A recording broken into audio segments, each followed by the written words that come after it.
Hi, this is Wake and you are watching my YouTube channel. तो भाई चालू करते हैं, वापस आते हैं अपनी सीरीज पे। तो सीरीज बन रही थी कौन सी? कॉस्ट अकाउंटिंग की।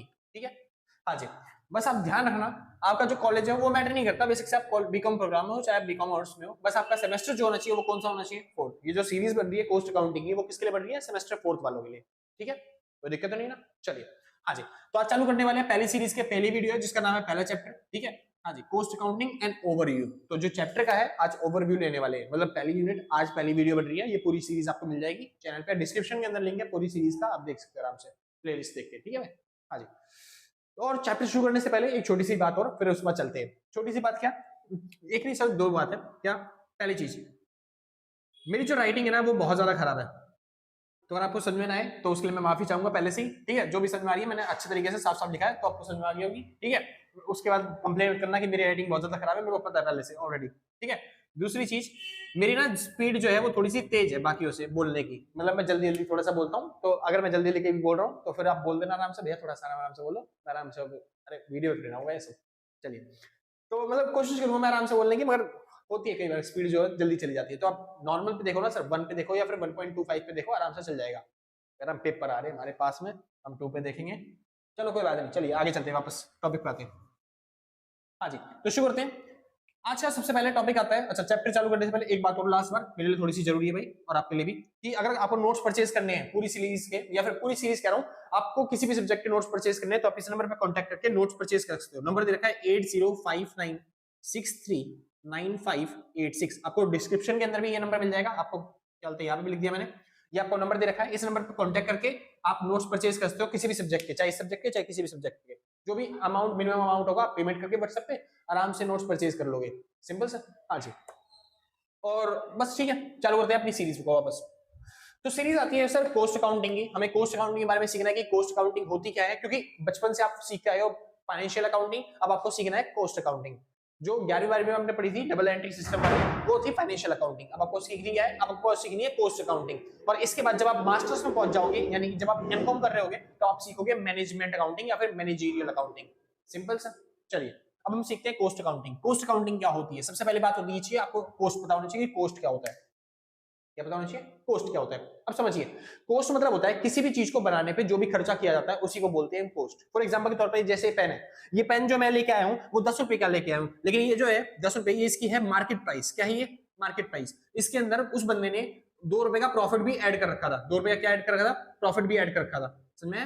हाँ जी, मार्केट प्राइस में इसने 2 रुपए का ऐड कर रखा है। यानी अगर हम मार्केट प्राइस में से ये जो प्रॉफिट है वो घटा देंगे तो आपको क्या बच जाएगा? आपको बच जाएगा कॉस्ट। यानी वो बनाया कितने में होगा पेन? उसने 8 रुपए में बनाएगा। मतलब सिंपल सी बात, ये पेन होगा 8 रुपए का, उसने बनाया होगा सब चीज पेन कितने में? 8 रुपए में।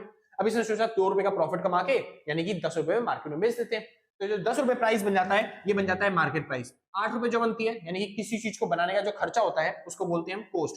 और ये 2 रुपए हो गया प्रॉफिट। तो कॉस्ट का मतलब क्या हो गया? कॉस्ट मतलब एक ऐसा खर्चा या फिर सम ऑफ अमाउंट होता है, एक अमाउंट का टोटल होता है, जो भी एक्सपेंडिचर का टोटल होता है, जो कि क्या किया गया है? गुड्स और सर्विसेज को बनाने पे किया गया है।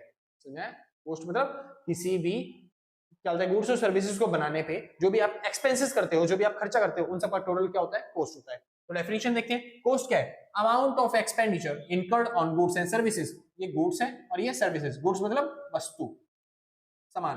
तो गुड्स और सर्विसेज को बनाने पे जो भी आपने खर्चा किया तो उसको क्या बोलते हैं? कॉस्ट। इतना समझ में आ गया? चलिए आगे चलते हैं। बात आती है कोस्टिंग। अब ये कोस्टिंग क्या है? इट इज ए टेक्निक या फिर प्रोसेस कह सकते हो आप। कोस्टिंग क्या होती है? टेक्निक या फिर process of ascertaining the cost. Cost को निकालने की, कोस्ट को कैलकुलेट करने की जो तरीका होता है उसको बोलते हैं कोस्टिंग। फॉर एग्जाम्पल के तौर पे ये जो 8 रुपए का मेरा खर्चा है, ये मैंने किस चीज पे खर्चा किया है? ये खर्च मैंने किस किस चीज पे किया है? फॉर एग्जाम्पल के तौर पे मैंने 4 रुपए का लेके आया था रॉ मटेरियल, मैं 2 रुपए का लेके आया हूँ क्या बोलते हैं उस पे वो करने का, मतलब इंक मान लो। ठीक है, प्लास्टिक लेके आया 4 रुपए की, 2 रुपए की लेके आया इंक, और 2 रुपए का मैंने खर्चा कर दिया किस चीज पे? लेबर पे, कि वो जो लेबर है वो बनाएगा कॉस्ट, मतलब पेन बनाएगा।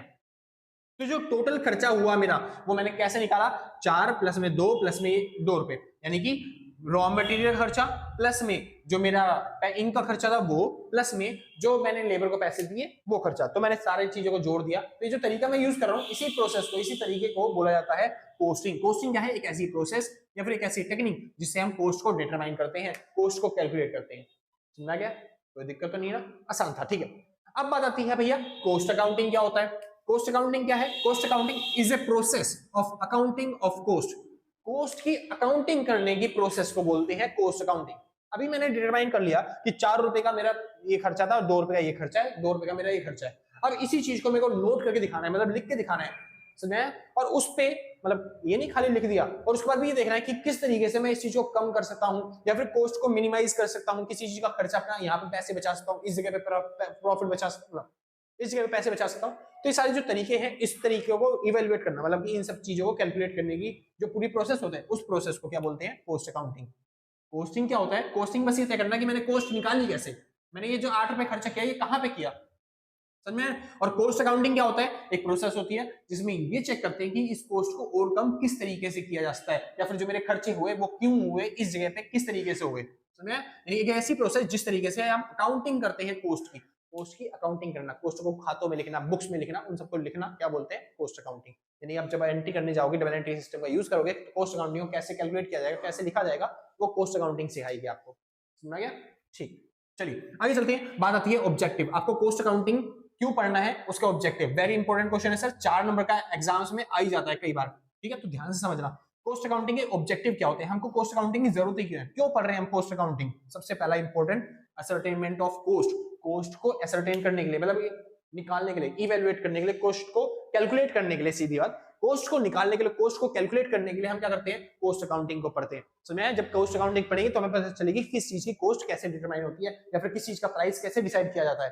समझा क्या? चलिए, यानी कोस्ट को डिसाइड करने के लिए, कोस्ट को कैलकुलेट करने के लिए, कितना खर्चा हो गया उसको निकालने के लिए हम कोस्ट मतलब अकाउंटिंग पढ़ते हैं, ठीक है? चलिए आगे चलते हैं। Cost control. हम कोस्ट अकाउंटिंग क्यों पढ़ रहे हैं? कोस्ट को कंट्रोल करने के लिए भी। अच्छा, वो कह रहा है भैया कोस्ट को कंट्रोल करना क्यों जरूरी है? समझिए, कोई भी ऑर्गेनाइजेशन होती है उसका सबसे पहले मोटिव क्या होता है कि वो प्रॉफिट को मैक्सिमाइज करे। अच्छा, प्रॉफिट का मतलब होता है पाई। प्रॉफिट को पाई से भी डिनोट करते हैं, इकोनॉमिक्स अगर किसी ने पढ़ी हो तो, इसलिए मैं यहाँ पे प्रॉफिट की जगह पाई यूज करा था, अगर आपको कोई डाउट हो तो, ठीक है? तो कोस्ट कंट्रोल करना क्यों जरूरी है? ठीक है, किसी भी बिजनेस का ऑब्जेक्टिव होता है कि वो कोस्ट मतलब जो प्रॉफिट है उसको मैक्सिमाइज करे। अब प्रॉफिट मैक्सिमम कैसे होता है समझिए। प्रॉफिट निकलता कैसे? प्रॉफिट निकलता है सेलिंग प्राइस माइनस में कोस्ट प्राइस करके। जैसे ये पेन था, पेन का प्राइस कितना है? सेलिंग प्राइस 10 रुपए, कोस्ट प्राइस पेन बनाने में कितना खर्चा लगा? 8 रुपए। तो प्रॉफिट कितने का कमाया उस बंदे ने? 2 रुपए कमाया। ये मैंने निकाल दिया प्रॉफिट। कैसे निकाला? सेलिंग प्राइस माइनस में कोस्ट प्राइस करके। सिंपल इतना। चलिए, अब बिजनेस का ऑब्जेक्टिव होता है कि अपने प्रॉफिट को बढ़ाना। तो प्रॉफिट कैसे बढ़ाए? प्रॉफिट बढ़ाने के 2 तरीके हैं। पहला तरीका, या तो हम सेलिंग प्राइस को बढ़ा दिए जाए, यानी कि 10 रुपए जो पेन था इसकी जगह हम 11 रुपए में या फिर 12 रुपए में बेचें। सेलिंग प्राइस को बढ़ा देंगे, 10 की जगह हम 11-12 रुपए में बेचेंगे। तो 8 रुपए की चीज को जब हम, कोस्ट उसकी 8 रुपए थी ना, 8 रुपए की चीज को जब हम 10 या 12 रुपए में बेचेंगे तो हमको 3 या 4 रुपए का प्रॉफिट होगा।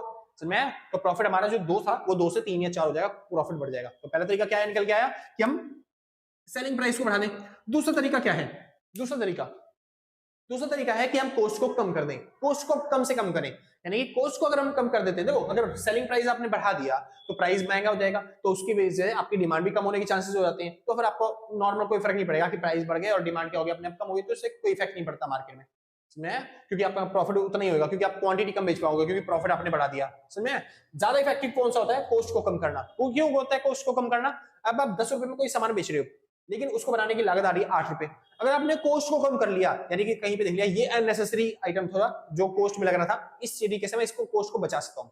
जैसे मान लो मैं पहले रिक्शे से लेके आता था पेन का मटेरियल, जो भी रॉ मटेरियल था वो रिक्शे से, अब मैं बड़ी गाड़ी बड़े स्केल पे प्रोडक्शन कर रहा हूँ, इसलिए मैं गाड़ी से मंगा रहा हूँ, कोस्ट हमारी कम पड़ रही है, समझे? उसी चीज को लाने की, तो इस वजह से हमारी कोस्ट बच गई, वहां पे पैसा बच गया, तो कोस्ट कम पड़ेगी। तो अगर मैं कोस्ट को 8 रुपए की जगह मैं 6 रुपए कर देता हूँ, तो मेरा प्रॉफिट कितना हो गया? 4 रुपए का प्रॉफिट अभी भी है। क्या मेरे को प्राइस में चेंज करने पड़े? नहीं, प्राइस में चेंज नहीं किया, फिर भी हमारा माल उससे ज्यादा ही बिकेगा, बल्कि प्रॉफिट और हो जाएगा हमें, समझे? 4 रुपए का हमारा प्रॉफिट हो जाएगा, जिसको हम मार्जिन भी बोलते हैं, समझे?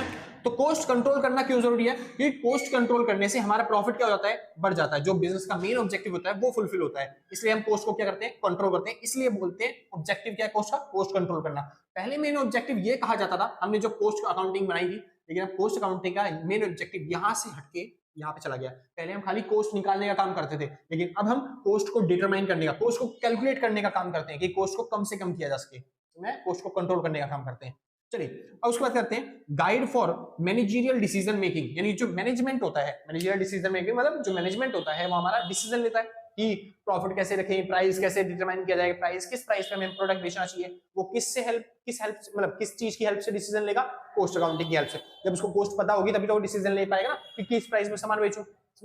तो मैनेजरियल डिसीजन मेकिंग में हेल्प करता है क्या, कोस्ट अकाउंटिंग। आगे determination of selling price, selling price decide करने में कोस्ट अकाउंटिंग क्या हेल्प करती है। अब फॉर एग्जांपल के तौर पे मान लो कोई प्रोडक्ट आपने बनाया, आपको पता नहीं कोस्ट कितनी, आपने उस प्रोडक्ट को बेच दिया 100 रुपए में, आपको बाद में पता चला कि हमने तो बनाया ही प्रोडक्ट 200 रुपए में था, तो 100 रुपए में बेच दिया, लॉस हो गया ना। तो जब आपको पहले से कोस्ट पता होगी कि आपने 200 रुपए सामान बनाया, तभी तो आप उस हिसाब से प्राइस डिसाइड करोगे कि अब से हम 300 रुपए में बेचेंगे या फिर 250 रुपए में, यानी 250 रुपए में बेचेंगे। हाँ जी, तो कोस्ट अकाउंटिंग जो होती है वो किसी भी प्रोडक्ट का प्राइस डिसाइड करने में हेल्प करती है, क्योंकि वो पहले कॉस्ट बताती है आपको, उसमें आप प्रॉफिट मार्जिन ऐड करके तब आप प्राइस कितने डिसाइड कर लेते हो। सिंपल ना। तो ये 4 ऑब्जेक्टिव थे जिस तरीके मतलब जिसके लिए हम क्या करते हैं, कोस्ट अकाउंटिंग पढ़ते हैं। इन 4 कारणों की वजह से कोस्ट अकाउंटिंग पढ़ते हैं। भाई मोस्ट इंपोर्टेंट है, एग्जाम में बहुत बार आता है। जो थ्योरी आएगी ना थोड़ी सी, वो थ्योरी इसी में से आएगी। समझे? जो पहला दूसरा चैप्टर है ये थ्योरी का ही आपका प्लान, दूसरे चैप्टर में से ही थ्योरी आएगी आपकी। बाकी चैप्टर में तो न्यूमेरिकल्स है, हम न्यूमेरिकल भी करेंगे, टेबल भी करेंगे, सब चीज करेंगे। समझ में आ गया? आगे चलते हैं भाई। और बाहर से अगर शोर आ रहा है तो उसके लिए माफी चलना, अभी छुट्टी हुई है क्योंकि एग्जाम चल रहे हैं, शाम के टाइम एग्जाम होते हैं बच्चों के, तो इसलिए आपको शोर आ रहा होगा, ठीक है, क्योंकि उसको तो रोक नहीं सकता ना भाई। चलिए आगे चलते हैं। हाँ जी, बात आती है एडवांटेज। अब कोस्ट अकाउंटिंग के एडवांटेज क्या है, हम क्यों पढ़ रहे हैं कोस्ट अकाउंटिंग, इससे फायदा क्या मिलेगा, सुनिए। सबसे पहला इंपॉर्टेंट, अगर आपको एडवांटेज नहीं याद आ रही मत याद करो, कोई दिक्कत नहीं है। ये जो ऑब्जेक्टिव होते हैं ना, इन्हीं को एडवांटेज में लिख दो। क्यों? कोस्ट अकाउंटिंग के ऑब्जेक्टिव, हम कोस्ट अकाउंटिंग पढ़ते क्यों है, इन सब कारणों के लिए। और यही तो फायदा मिलता है हमें कोस्ट अकाउंटिंग से। यानी cost accounting ascertain of cost करती है, मतलब कॉस्ट की कैलकुलेशन करने में हेल्प करती है। कोस्ट अकाउंटिंग प्राइस कंट्रोल करने में हेल्प करती है, वो कोस्ट अकाउंटिंग प्राइस को फिक्स करने में भी हेल्प करती है, मैनेजमेंट में भी हेल्प करती है। तो ये सारे जो ऑब्जेक्टिव होते हैं ये हमारे फुलफिल होते हैं किससे, कोस्ट अकाउंटिंग से। तो कोस्ट अकाउंटिंग इन सब चीजों में हेल्प करती है। तो 4 एडवांटेज तो आपके पहले से ही हुए। इसके अलावा अगर आप ये लिखना चाहते हो तो आप लिख लेना आराम से। बता देता हूं एक बार, कोस्ट अकाउंटिंग के एडवांटेज, फायदे क्या, रिव्यूज एंड अनप्रॉफिटेबल एक्टिविटी।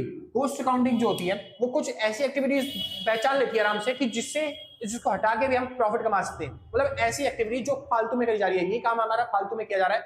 समझ में? फॉर एग्जाम्पल के तौर पे जैसे मैं देख लो, मैंने ये पेन बनाया, ठीक है, बन गया मान लेते 4 रुपए पेन। मैंने एक पेन मतलब 1 रुपया दिया किसको, लेबर को, कि भाई ये पेन उठा के मेरे गोडाउन तक पहुंचा दे। समझे?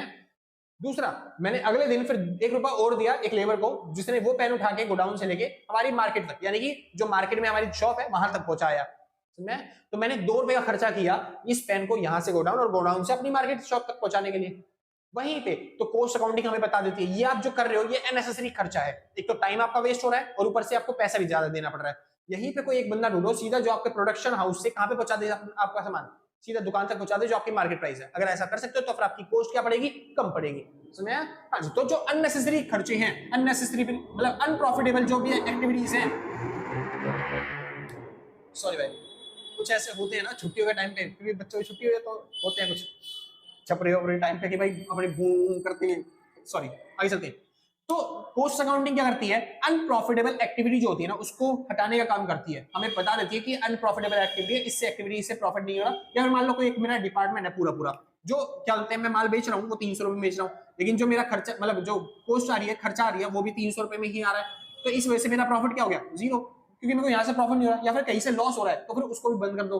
कोस्ट अकाउंटिंग बताती है, क्योंकि आपको बता देती है आपका खर्चा कितना होता है, आपकी लागत कितनी लग रही है, ये बताती है कोस्ट अकाउंटिंग कि आपकी अनप्रॉफिटेबल एक्टिविटी कौन सी है और उसको कैसे बंद किया जाए। समझे? दूसरी चीज, इससे फायदा क्या होता है, मेंटेन टाइम जॉब रिकॉर्ड। जो कोस्ट अकाउंटिंग है आगे आप पढ़ोगे, कोस्ट अकाउंटिंग हर एक तरीके से वैल्यूएशन करती है किसी भी प्रोडक्ट के कोस्ट की। जैसे कि प्रोडक्ट का रॉ मटेरियल के हिसाब से वैल्यूएशन अलग होगा, उसकी जो काम करने वाले जो लेबर हैं उनकी कोस्टिंग अलग होगी, यानी कि लेबर को कितना खर्चा दिया हमने उसकी कोस्टिंग अलग होगी। और उसके बाद हम एक्स्ट्रा खर्चे जो भी करते हैं उसकी सेलिंग पे वो खर्चे अलग होंगे, उसकी कोस्टिंग अलग करी जाएगी, उसके प्राइसिंग अलग दिखाई जाएगी, कितना हमने खर्चा किया ओवरहेड्स पे। मतलब ओवरहेड्स मतलब होता है इनडायरेक्ट खर्चे जितने भी होते हैं वो सारे ओवरहेड होते हैं, आगे बताऊंगा सब चीज। तो वो अलग करती है कोस्ट अकाउंटिंग। कोस्ट अकाउंटिंग आपको बताती है कितना आप डायरेक्ट चीजों पे खर्चा कर रहे हो, कितना आप इनडायरेक्ट एक्टिविटीज पे खर्चा कर रहे हो। समझे? ये सब चीजें क्या करती है कोस्ट अकाउंटिंग, डिसाइड करती है। इस वजह से वो मेंटेन करके रखती है टाइम जॉब रिकॉर्ड्स, जितने भी टाइम और जॉब आप खर्चा कर रहे हो, जितना भी काम हो रहा है, यानी कितने टाइम में कितना काम हुआ, उस सब चीज का रिकॉर्ड कौन रखती है, अपनी कोस्ट अकाउंटिंग। आगे चलते हैं, डिटेल ऑफ डिफरेंट कोस्ट। वही मैंने बताया कोस्ट अकाउंटिंग है, कोस्ट अकाउंटिंग में अलग अलग तरह की कोस्ट होती है और आप सभी कोस्टों की क्या करते हो उसके अंदर डिटेल रखते हो। अगर आपको चाहिए डायरेक्ट खर्चे कौन कौन से तो टोटल डायरेक्ट खर्चे का आ जाएगा।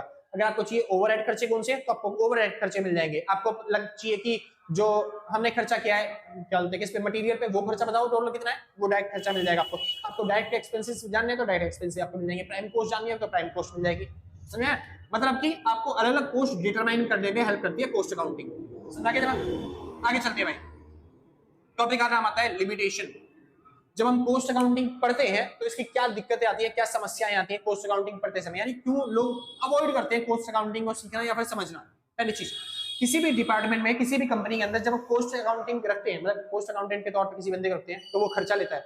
लेकिन कोस्ट अकाउंटिंग एक ऐसी एक्टिविटी है जिसको ना भी करोगे तो भी कोई फर्क नहीं पड़ता, क्योंकि कोस्ट तो खर्चा तो हो चुका है, उसकी वैल्यूएशन लोग समझते हैं ऐसा कि खर्चा तो हम कर ही चुके हैं, उसको हिसाब किताब करके जिस चीज पे हमने खर्चा कर दिया, जैसे कोई शर्ट मैंने ले ली, अब उसके बारे में बार बार सोच के क्या फायदा। कुछ लोग ऐसे सोचते हैं कि मैंने खर्चा कर दिया बिजनेस में किसी एक्टिविटी में, अब उस पर बार बार सोचने में क्या फायदा उस चीज का, तो इसलिए कोई फायदा नहीं उस एक्टिविटी का। इसलिए वो लोग सोचते हैं कि ये जो कोस्ट अकाउंटिंग है एक्सपेंसिव है, क्योंकि आपको एवेल्यूएशन करनी पड़ेगी, सारी चीजों को रिकॉर्ड रखना पड़ेगा, 2-3 अकाउंटेंट अलग से बिठाने पड़ेंगे उस चीज के लिए। तो कोस्ट अकाउंटिंग जो है वो एक एक्सपेंसिव बिजनेस है, एक्सपेंसिव एक्टिविटी है। सिंपल। आगे चलते हैं। It increase in workload. जो कोस्ट अकाउंटिंग है वो केवल वर्कलोड को बढ़ाती है। लोग ये मानते हैं कि कोस्ट अकाउंटिंग जो होती है वर्कलोड को बढ़ा देती है।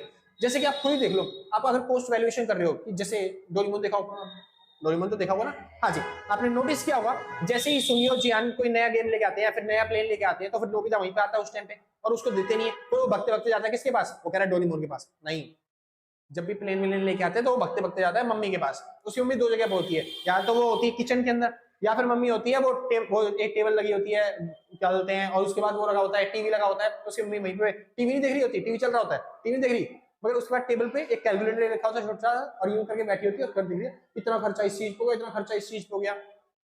समझे? वो भी क्या कर रही है, पूरे घर का बजट निकाल दिया कितना उन्होंने खर्चा कर दिया चीजों पे। समझे?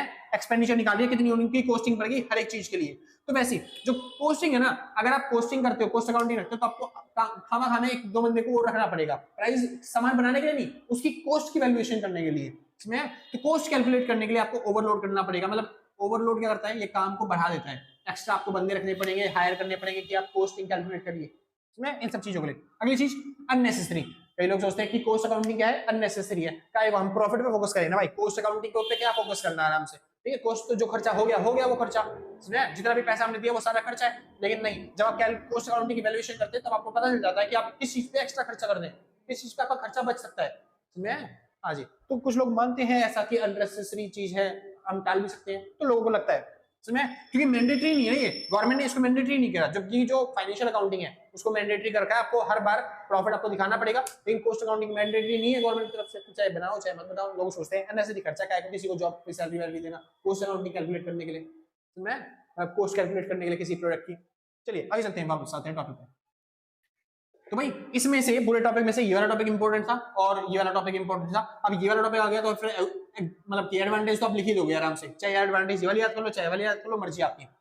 आगे चालू करते हैं, छोटा सा टॉपिक और रह गया, इसके बाद थोड़ा सा और है, ठीक है, फाइनेंशियल अकाउंटिंग। अब भाई फाइनेंशियल अकाउंटिंग और कोस्ट अकाउंटिंग में डिफरेंस क्या है, क्योंकि बचपन में हम फाइनेंशियल अकाउंटिंग पढ़ते थे, अब हमें पढ़नी है कोस्ट अकाउंटिंग, इन दोनों में डिफरेंस क्या है समझिए ध्यान से फटाफट। तो पहला, फाइनेंशियल अकाउंटिंग जो होती है वो हेल्प करती है फाइनेंशियल पोजीशन बताने में। फाइनेंशियल पोजीशन कैसे, कि वो हेल्प करती है कि किसका बिजनेस ज्यादा बड़ा है, किसका बिजनेस ज्यादा छोटा है। सॉरी भाई एक बार शोर ज्यादा हो रहा है। हाँ भाई शुरू करते हैं, फाइनेंशियल अकाउंटिंग और कोस्ट अकाउंटिंग में डिफरेंस। अच्छा ये अकाउंट लिखा हुआ है मैंने, लेकिन याद रखना ये अकाउंटिंग है, क्या ये कोस्ट अकाउंटिंग। और भाई ये वाला एग्जाम में भी लगभग 4 से 6 नंबर का क्वेश्चन आ जाता है, तो ध्यान से तैयार करके जाना। 2 क्वेश्चन मैंने बता दिया थ्योरी के नाम पे, पहला ऑब्जेक्टिव और दूसरा फाइनेंशियल अकाउंटिंग और कोस्ट अकाउंटिंग, अच्छे तरीके से पढ़ना। तो फाइनेंशियल अकाउंटिंग और कोस्ट अकाउंटिंग में डिफरेंस क्या है, बचपन में हम पढ़ते थे फाइनेंशियल अकाउंटिंग, तो ये 11वीं क्लास की बुक थी और ये 12वीं क्लास की बुक है, छोटा सा डिफरेंस हो गया, ऐसे डिफरेंस बताएंगे ना थोड़ा सा बड़े। फाइनेंशियल अकाउंटिंग क्या होता है और कोस्ट अकाउंटिंग क्या होता है। फाइनेंशियल अकाउंटिंग हमें बताता है फाइनेंशियल पोजीशन, क्योंकि उसके अंदर बैलेंस शीट बनाई जाती है और बैलेंस शीट हेल्प करती है किसी भी कंपनी की फाइनेंशियल पोजीशन बताने के लिए, कंपनी डूब रही है, कंपनी बढ़ रही है, कंपनी के डेट्स कितने हैं, कंपनी के क्रेडिटर्स कितने हैं, कंपनी के पास लायबिलिटी कितनी है, फाइनेंशियल पोजीशन बताने का काम करता है। लेकिन जो कोस्ट अकाउंटिंग है वो केवल क्या बताती है, कोस्ट कंट्रोल करती है, यानी किसी चीज का जो कोस्ट है उसको बढ़ा सकते हैं या फिर घटा सकते हैं, किस हिसाब से कोस्ट है उस सब चीजों को कंट्रोल करने का काम किसका होता है, कोस्ट अकाउंटिंग का। दूसरा, फाइनेंशियल अकाउंटिंग जो होती है वो केवल हिस्टोरिकल डेटा लेती है। क्यों? क्योंकि आपने याद किया होगा तो 1 अप्रैल से बिजनेस चालू होते हैं और 31 मार्च को बंद होते हैं, और फाइनेंशियल अकाउंटिंग के अंदर बैलेंस शीट जो बनती है वो साल के एंड में बनती है। समझ में? तो जो साल के एंड में बनती है वो बैलेंस शीट, तो पूरे साल का डाटा इस बैलेंस शीट में रिकॉर्ड करती है। तो पूरे साल में होने वाले जितने भी एक्सपेंसेस है, जितने भी इनकम है, वो सारी सारी किसमें रिकॉर्ड होते हैं? फाइनेंशियल अकाउंटिंग में। फाइनेंशियल अकाउंटिंग में ट्रेडिंग अकाउंट भी आता है, पीएनएल भी आता है और बैलेंस शीट भी आती है। ठीक है, तो फाइनेंशियल अकाउंटिंग फाइनेंशियल अकाउंट बनाती है जिसके अंदर ये सारे डाटा क्लियर लिखे जाते हैं, और ये डाटा कौन सा होते हैं? Historical data. लेकिन जो कॉस्ट अकाउंटिंग होती है ये हिस्टोरिकल डाटा का भी यूज करती है और प्री डिटरमाइंड डाटा का भी यूज किया जाता है, यानी कि पहले से ही डिसाइड करती है कि आने वाले प्राइस क्या हो सकते हैं चीजों के, और उस हिसाब से कॉस्ट की वैल्यूएशन की जाती है। यानी कि आने वाले प्राइस भी और हिस्टोरिकल डाटा भी दोनों का यूज करती है कॉस्ट अकाउंटिंग।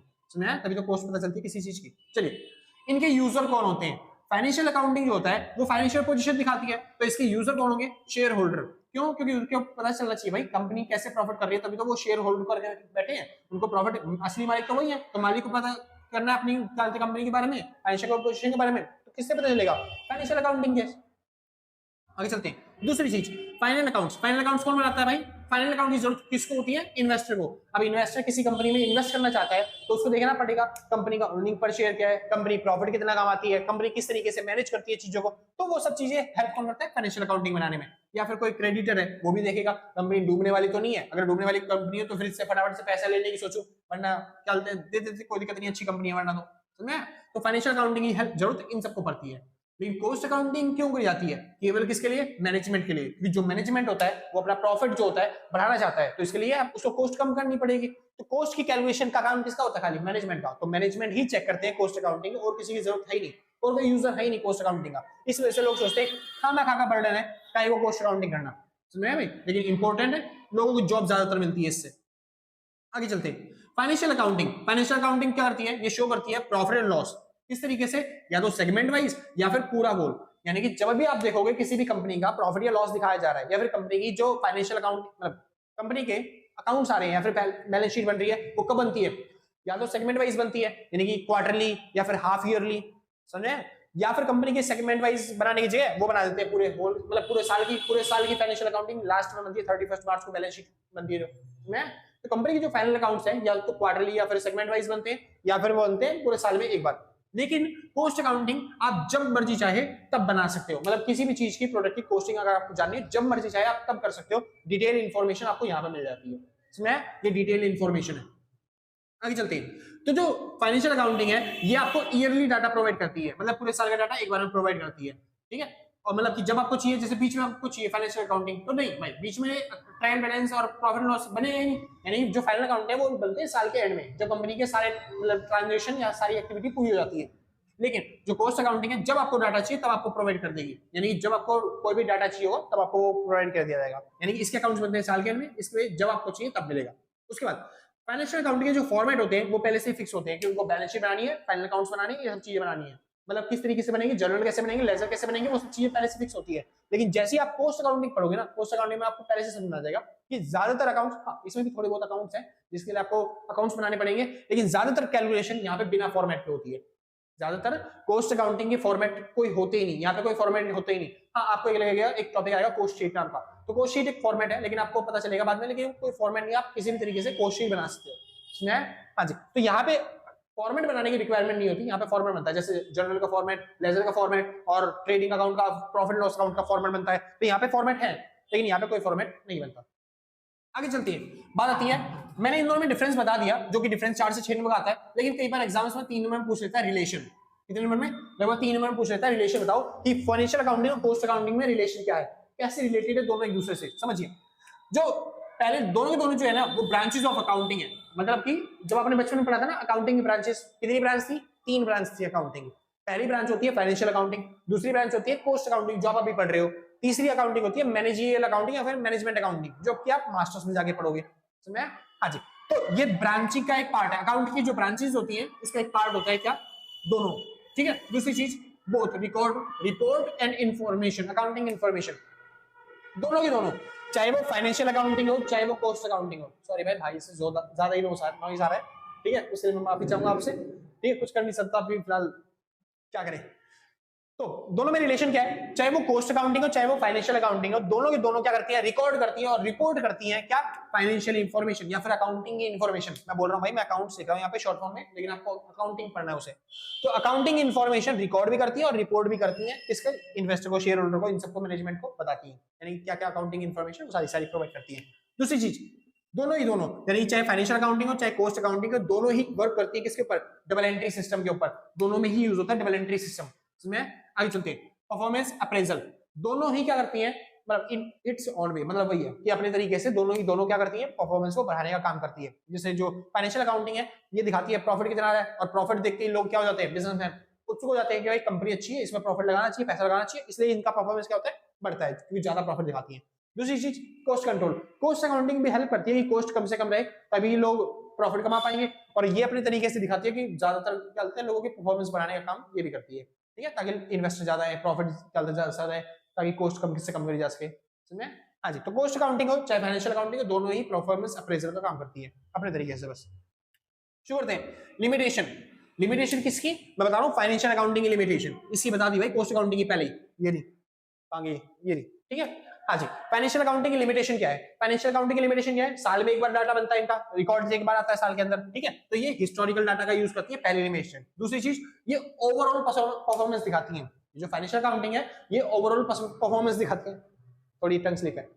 हाँ जी, फाइनेंशियल अकाउंटिंग क्या है, ये ओवरऑल परफॉर्मेंस दिखाती है, यानी कि पूरे साल के अंदर आपने जो भी ट्रांजैक्शन किए हैं, जो भी डिटेल करी है, वो सारे सारे रिकॉर्ड्स एक बार में देती है। कॉस्ट अकाउंटिंग की तरह नहीं है कि जब मर्जी चाहे जब बना दिया, क्योंकि इनके अंदर कॉस्ट अकाउंटिंग के अंदर ना आपको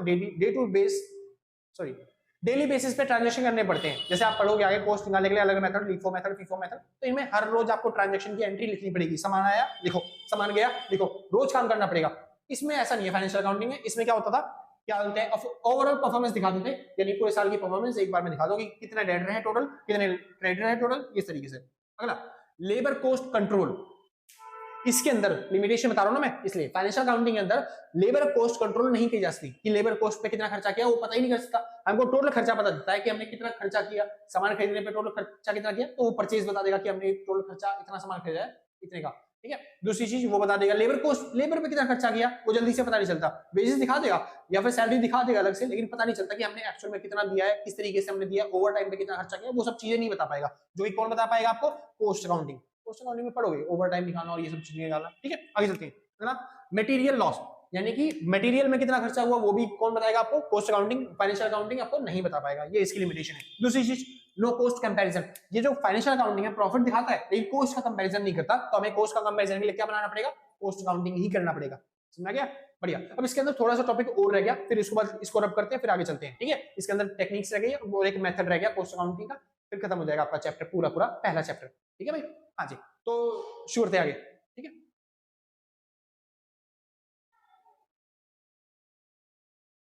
हाँ भाई, तो शुरू करते हैं, वापस आते हैं अपने टॉपिक पे। तो सीरीज बन रही थी नहीं,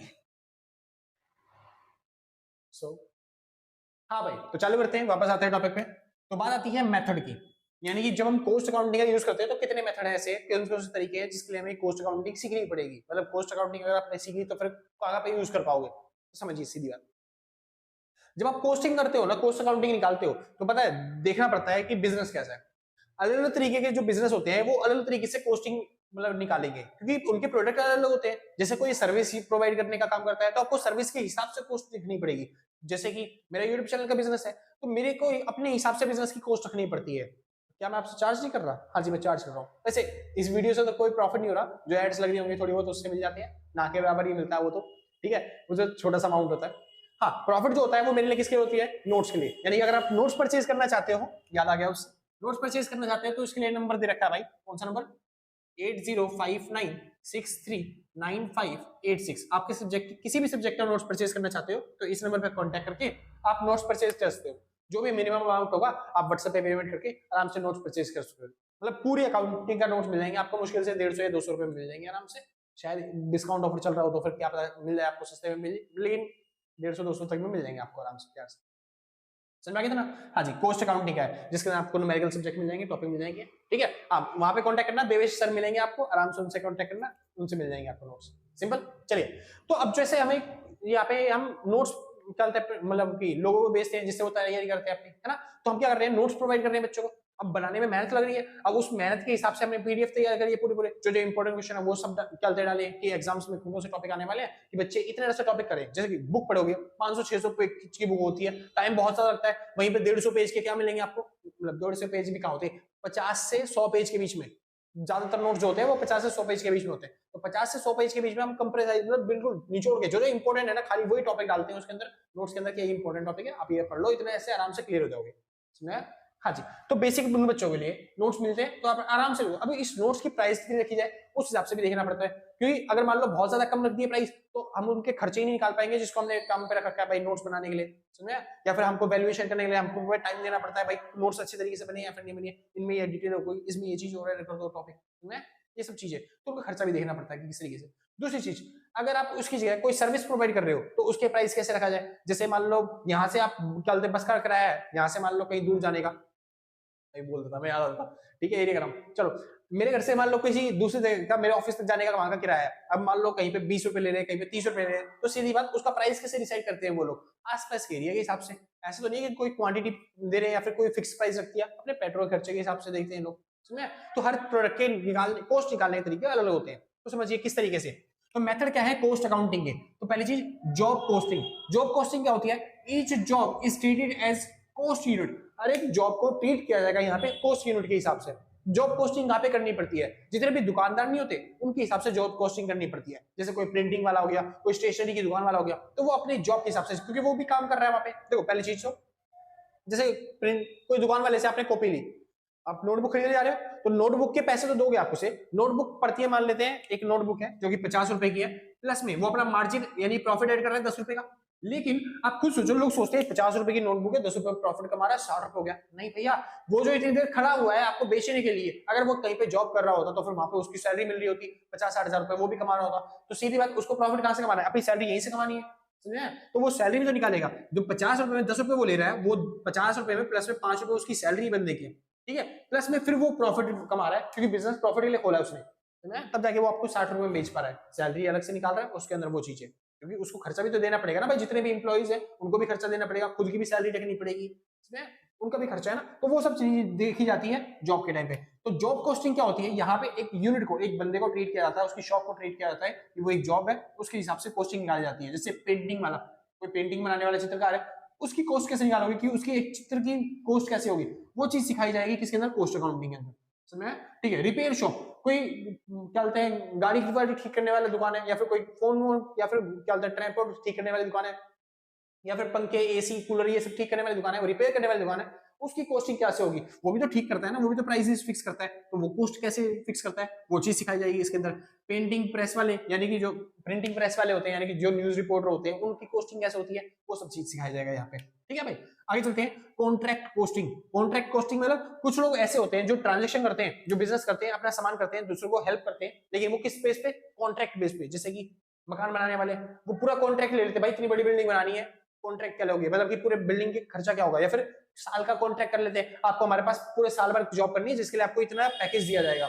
समझे? तो कॉन्ट्रैक्ट बेस पे कॉस्टिंग होती है, तो पूरे साल का पैकेज या फिर पूरे काम को करने का मतलब कि पूरे कॉन्ट्रैक्ट का वो कैसे निकाला जाए कि उसकी कॉस्ट क्या पड़ेगी। तो कॉन्ट्रैक्ट कॉस्टिंग में क्या होता है, each contract is treated as cost. यहाँ पे इंसान को नहीं, यहाँ पे कॉन्ट्रैक्ट को देखा जाता है, कॉन्ट्रैक्ट कितना बड़ा है या फिर कितना काम करना है उस कॉन्ट्रैक्ट के अंदर, उसके हिसाब से कॉस्ट निकाली जाती है। समझ गया? हाँ जी, आगे चलते हैं। वो सभी निकालनी चाहिए, जैसे कि contract of bridges, contract of building, इन सब के कॉन्ट्रैक्ट आ जाते हैं। ठीक है, कॉन्ट्रैक्ट की कॉस्ट भी निकालना सिखाएंगे।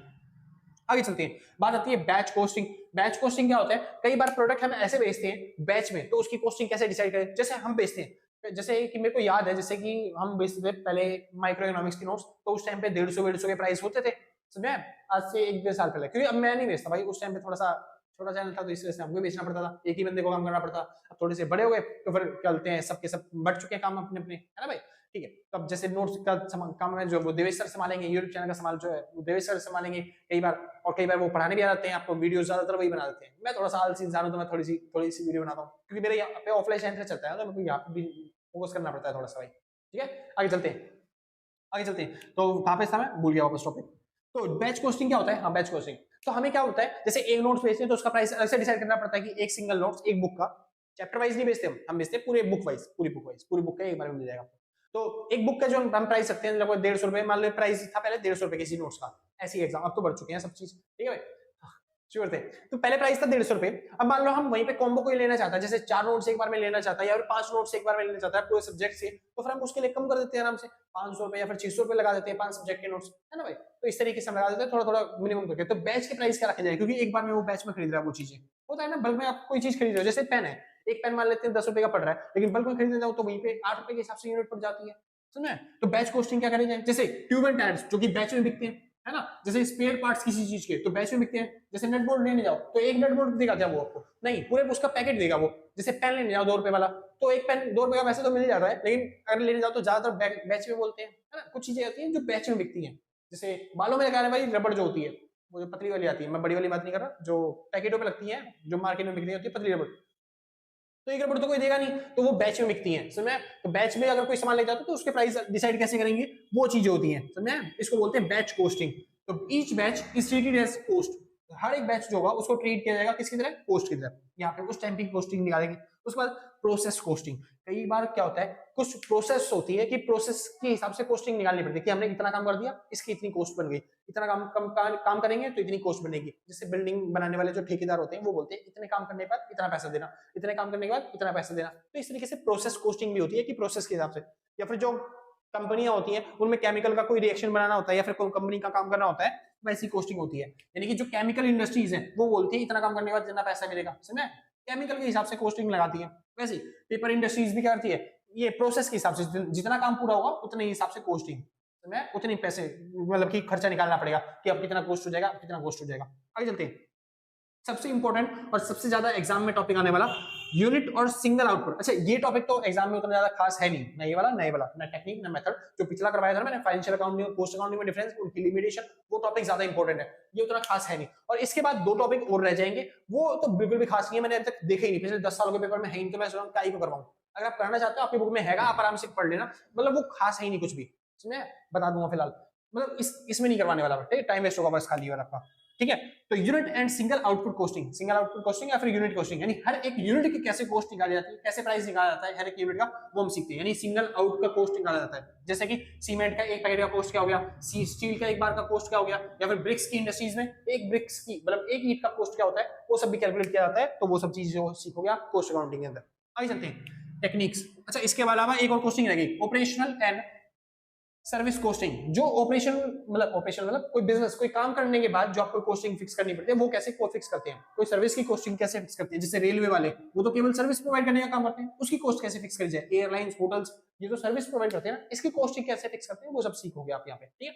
चलिए, बात आती है टेक्निक। अब पोस्ट डिसाइड करने के लिए अलग अलग तरीके होते हैं, अलग अलग टेक्निक होती है, अलग अलग तरीकों से आप पोस्ट डिसाइड कर सकते हो किसी भी तरीके की, जैसे कि आप सीखोगे ये सारी चीजें आगे चल के, ठीक है। अभी तो ओवरव्यू है बस खाली। स्टैंडर्ड कॉस्टिंग, स्टैंडर्ड क्या होती है कॉस्टिंग, स्टैंडर्ड कॉस्टिंग में पता क्या होता है, जब हम किसी चीज का कॉस्ट निकाल रहे हैं, जैसे ये पेन बनाने का मैं खर्चा निकाल रहा हूँ, मैंने ये पेन कितने बनाया, तो नॉर्मली जो पूरी मार्केट है या फिर हम भी हैं, जो नॉर्मली जो प्राइस आता है इसका मान लेते हैं 8 रुपए आता है, लेकिन एक्चुअल में हमने जब ये पेन बनाया, यानी कि इस बार जो पेन बनाया उसकी कॉस्ट पड़ गई 8 रुपए, सॉरी 8 रुपए का स्टैंडर्ड प्राइस है, लेकिन जब हमने माल बनाया, ये पेन बनाया, तो इसकी कॉस्ट पड़ गई 10 रुपए, तो हमें क्या हो गया 2 रुपए का लॉस। तो हम यहाँ पे इवेल्युएट करेंगे कि भाई हमारा जो एक्चुअल प्राइस है वो ज्यादा आ रहा है, वो क्यों ज्यादा आ रहा है, अगर वो कम करा जा सकता है तो किस तरीके से कम किया जाता है, मतलब किसी तरीके से कम, मतलब कि स्टैंडर्ड प्राइस और एक्चुअल प्राइस में जो डिफरेंस होता है ना, उसको मेजर करने का काम कौन करती है, स्टैंडर्ड कॉस्टिंग। तो स्टैंडर्ड कॉस्टिंग क्या है, it is the difference between standard cost and actual cost. जो स्टैंडर्ड कॉस्ट होती है और जो एक्चुअल कॉस्ट है, उसके डिफरेंस का काम कौन करता है बताने का, वो करती है स्टैंडर्ड कॉस्टिंग। सिंपल इतना, कोई दिक्कत नहीं ना। हाँ जी, यानी पेन बनना कितने में चाहिए था और बन कितने में रहा है और क्यों बन रहा है, वो सब काम सीखेंगे इसमें स्टैंडर्ड कॉस्टिंग में। बहुत ज्यादा बार टॉपिक आता है, इंपॉर्टेंट टॉपिक है भाई, एग्जाम में इसी के ऊपर क्वेश्चन पूछ लेते हैं कई बार, तो मतलब कि 4 से 6 नंबर का। जब स्टैंडर्ड कॉस्टिंग करेंगे ना तब समझाऊंगा, स्टैंडर्ड कॉस्टिंग का अलग से टॉपिक है भाई, चैप्टर पूरा। हाँ जी, उसके बाद बजटरी कॉस्टिंग, ये तो फिक्स है भाई, 6 नंबर का, 4 नंबर ये मान लो, 6 नंबर ये मान लो, बजटरी कॉस्टिंग आप देखोगे जब जाओगे एग्जाम्स में, ठीक है। बजटरी कॉस्टिंग में क्या करते हैं, तो यहाँ पे हर एक मतलब जो आइटम है आपका, हर आइटम के हिसाब से अलग अलग टॉपिक के हिसाब से दिखाते हैं, जैसे कि मटेरियल पे कितना खर्चा किया, वेजेस पे कितना खर्चा किया, ओवरहेड पे कितना खर्चा कर दिया, और इस हिसाब से हम जब इनका टोटल कर देते हैं तो हमें पता चल जाता है कि हमारा टोटल खर्चा कितना हो गया, और उस हिसाब से हम बजट बनाते हैं। और बजट में देखें हमारा बजट पहले कितना था, अब कितना बजट है, इस हिसाब से हमें बजट को मेंटेन करना चाहिए अपनी कॉस्ट को कम से कम रखने के लिए। हाँ जी, इस तरीके की कॉस्टिंग को बोलते हैं बजटरी कॉस्टिंग। आगे चलते हैं। मार्जिनल कोस्टिंग, मार्जिनल कोस्टिंग क्या होती है, यहाँ पे आपको पता है मार्जिनल कोस्टिंग में दो चीजें देखी जाती है मेन चीज, एक तो होती है फिक्स्ड कॉस्ट, पढ़ रखा है आपने पहले से, एक होती है वेरिएबल कॉस्ट, एक फिक्स्ड कॉस्ट और एक वेरिएबल कॉस्ट। अब फिक्स्ड कॉस्ट हमेशा फिक्स रहती है, वेरिएबल कॉस्ट हमेशा चेंज होती रहती है। जो फिक्स्ड कॉस्ट है उसमें तो कोई चेंजेस कर नहीं सकता, लेकिन जो वेरिएबल कॉस्ट है उसमें तो चेंजेस कर सकते हैं। तो वेरिएबल कॉस्ट को कैसे कम से कम किया जाए कि हमारी जो मार्जिनल कॉस्ट बताती है कि वेरिएबल कॉस्ट को कम से कम करोगे तो फिर आराम से आपका प्रॉफिट क्या हो सकता है, बढ़ सकता है। तो सीधी बात मार्जिनल कॉस्ट कहती है यहाँ पे चेंज करो किसके अंदर, वॉल्यूम में, क्योंकि जितना ज्यादा वॉल्यूम बढ़ाओगे उतना ज्यादा क्या हो जाएगा, कॉस्ट आपका कम हो जाएगा, क्योंकि फिक्स कॉस्ट तो फिक्स रहती है, लेकिन जैसे जैसे वॉल्यूम बढ़ता जाता है तो वो जो डिवाइड करते हैं मार्जिनल निकालते हैं कितना मार्जिन आ रहा है तो कम होता जाता है धीरे धीरे इसमें। हाँ जी, तो वॉल्यूम के बारे में समझाती है मार्जिनल कॉस्टिंग के अंदर। अच्छा, ये जो है ना एक तरीका था पहले, कौन सा तरीका, टोटल एब्जॉर्प्शन कॉस्टिंग, उस तरीके को चेंज करके मार्जिनल कॉस्टिंग बनाया गया। मतलब यही तरीका पहले ट्रेडिशनल मेथड था ये, इसको चेंज करके अभी वाला मेथड समझा दिया है, बाद में समझाऊंगा जब टॉपिक आएगा। अगला यूनिफॉर्म कॉस्टिंग।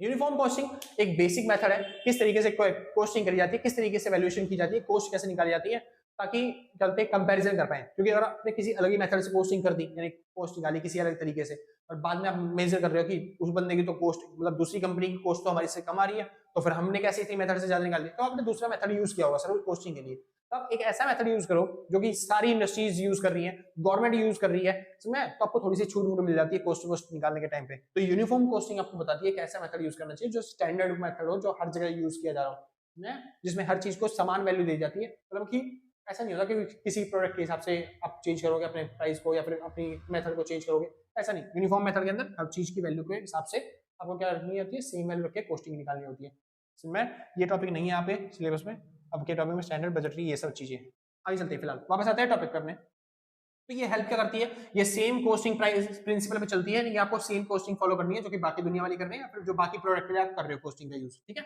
उसी तरीके से आपको कॉस्टिंग डालनी है। और क्यों करना है ऐसा, फॉर कंपैरिजन, ताकि अच्छे तरीके से आप कंपैरिजन कर पाओ अपने साथ, बाकी प्रोडक्ट के, और अपने प्रोडक्ट के बाकी कंपनियों के प्रोडक्ट के साथ भी, ठीक है। फॉर प्राइस डिटर्मिनेशन में भी हेल्प कर देती है अगर आप यूनिफॉर्म कॉस्टिंग का यूज कर रहे हो, आसान हो जाता है। उसके बाद फॉर सीकिंग टैक्स रिलीफ, यानी टैक्स में भी थोड़ी सी सुविधा मिल जाती है जब आप इस मेथड का यूज करते हो। दूसरी चीज फॉर प्रोटेक्शन फ्रॉम गवर्नमेंट से भी आपको क्या मिल जाती है, प्रोटेक्शन मिल जाती है जब आप यूनिफॉर्म कॉस्टिंग का यूज कर रहे होते हैं, मतलब कि सेम यूज कर रहे होते हैं हर मेथड में, हर तरीके से कॉस्टिंग जो निकाल रहे हो सेम तरीके से निकाल रहे हो, तो गवर्नमेंट थोड़ी सी हेल्प कर देती है आपकी, क्योंकि गवर्नमेंट को ज्यादा मेहनत करनी भी नहीं पड़ती आपकी कॉस्टिंग सही तरीका है या फिर गलत तरीका है वैल्यूएशन करने के लिए, समझ गए। चलिए, ये यहाँ पे खत्म होता है आपका पूरा पूरा चैप्टर। इसके बाद दो मेथड, मतलब दो तरीके और रह गए, मतलब दो टॉपिक और रह गए कॉस्टिंग के। वो टॉपिक क्या थे, पहला टॉपिक था भाई कि जो कॉस्ट मेथड, मतलब कॉस्ट अकाउंटिंग है, इसको जब आप एक्चुअल फील्ड में यूज करने जाते हो तो वहां पे कौन कौन सी प्रॉब्लम्स आती है।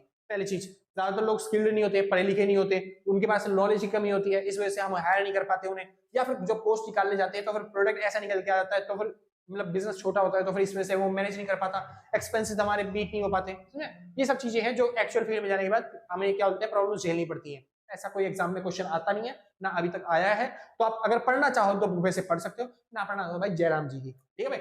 हाँ जी, तो मेरे हिसाब से आज चैप्टर खत्म हो गया, बहुत ही छोटा चैप्टर था, ओवरव्यू हमने दिया है कॉस्टिंग का, और यहाँ पे खत्म हो गया आपका चैप्टर। 5 यूनिट है, एक यूनिट इस यूनिट में, पहली यूनिट में 2 चैप्टर है, पहला खत्म हो गया, दूसरा चैप्टर एक दिन की छुट्टी के बाद, ठीक है, मतलब परसों के आसपास में डाल दूंगा दूसरा चैप्टर, तो आराम से आप कर लोगे, ठीक है। एक दिन छुट्टी लेंगे, एक दिन करेंगे आराम से, क्योंकि भाई बनाने में टाइम लगता है ना, हाँ जी, तो इस वजह से, क्योंकि दूसरी भी वीडियो बनानी है इस तरीके से।